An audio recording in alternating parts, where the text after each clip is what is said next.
except what we did on the weekend. So first weekend in town, we booked a tour and we went and we checked out a place called Communa 13 or also known as Communa 13.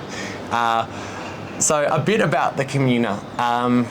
I guess just how it forms. I think a lot of people associate Medellin with a lot of the corrupt kind of Pablo Escobar. And it's still a very touchy subject here. You don't want to be running around yelling out cocaine and you know. You wouldn't anyway, Cameron. No, I know, but it's a very recent thing. I think that took me a bit by surprise. We're not talking about the 70s and stuff. This was in the mid-90s. Some of the people that we're meeting at the school, for example, one of the teachers is actually she grew up in Communa 13, and she. So she does one of the tours as well, but unfortunately the tour that they provide is solely in Spanish, and we're not at that level yet to do a tour in Spanish completely, because we really do want to learn about what the significance is and the history about it, because that's why we're here. And I guess to put it simply for those playing along at home, what a Communa is they built the city in the middle. So they built like El Poblado is actually the starting point, and then they built the city nearby, and all of Medellin, you might be able to see behind us, is a big kind of valley on the middle, and everything's in the middle.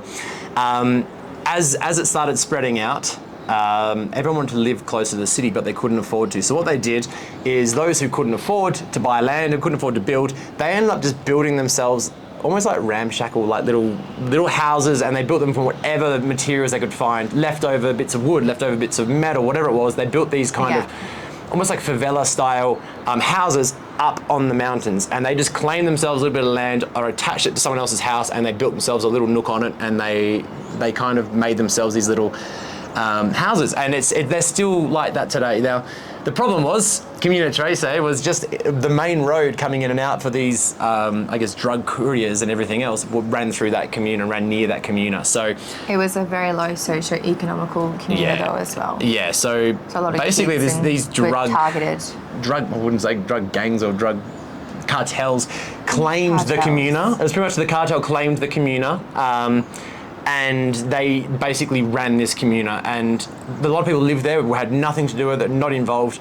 The problem was, because it was such a corrupt kind of communa, this is fast forwarding a lot, but basically the government banded together with a lot of people from the communa, and they went through and just wiped everyone out. And we're not just talking just the bad guys and they picked them out, and like on the movies where they shoot just the bad guys, they went through and wiped out just about everyone. And it was a real tragic time, particularly for Medellin. It's very sore subject still, I think. A lot of people have a lot of emotions about it, because it was in the 90s.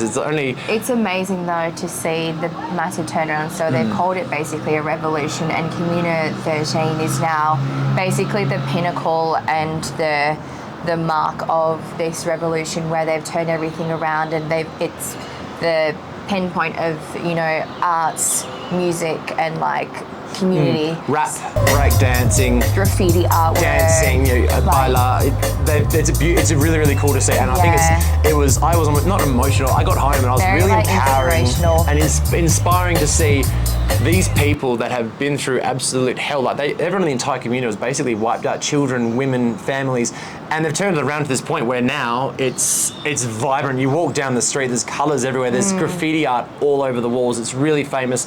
Pachamama.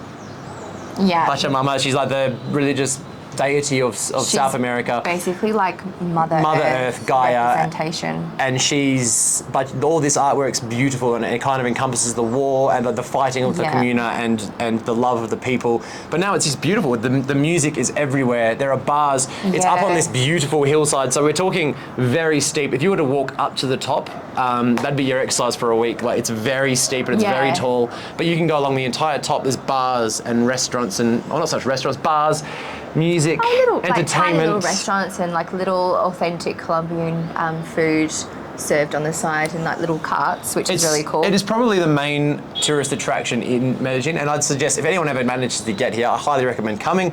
That's the one you're going to want to do. It is really amazing. So we did a tour, and we basically paid, $58, just under $59 for the two of us, which I think was pretty incredible.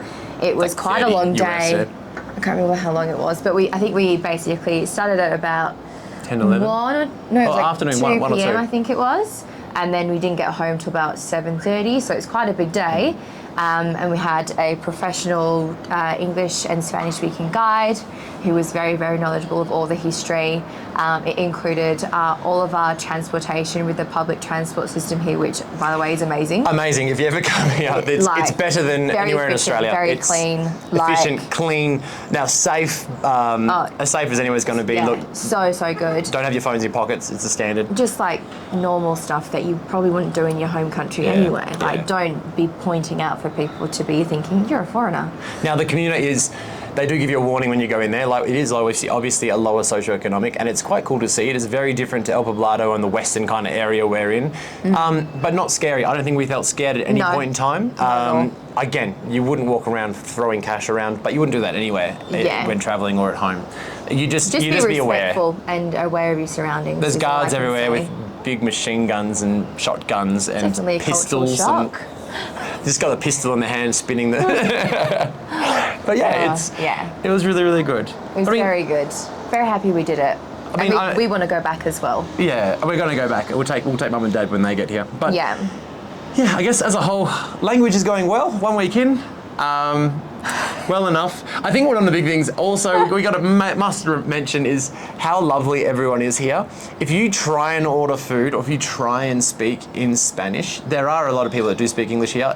I wouldn't say a lot. There are a few people, very few. But if they do speak English and you just try to speak in Spanish, they're so helpful and they go, oh, really close. We had a lady at the restaurant we ate at and she goes, ooh, super lovely. Really close. Okay, I'm going to come back in 5 minutes. You have to work out how to say that a little bit better. Or she said, I think she did. Tell me something different. How did your food taste? You go, yeah, my food was really bonito. You said something, and she goes, I said like bonita, and she was like, oh, you don't use that for food. That's more like for like a person. A person or so a she's thing. like, I'm going to come back. I'm going to ask you again, and then you're going to tell me a different word. Yeah. I was like, okay. So the people, as long as you try, everyone here is really, really lovely. Yeah. I think that goes for a lot of countries, but here it's been really, really amazing. Just by trying, and we've made a couple of friends, and they insist on trying to speak Spanish with them, and everyone is really quick to tell you how good you are. Yeah. But 1 week done. We'll touch base and see what else we got going. Ciao.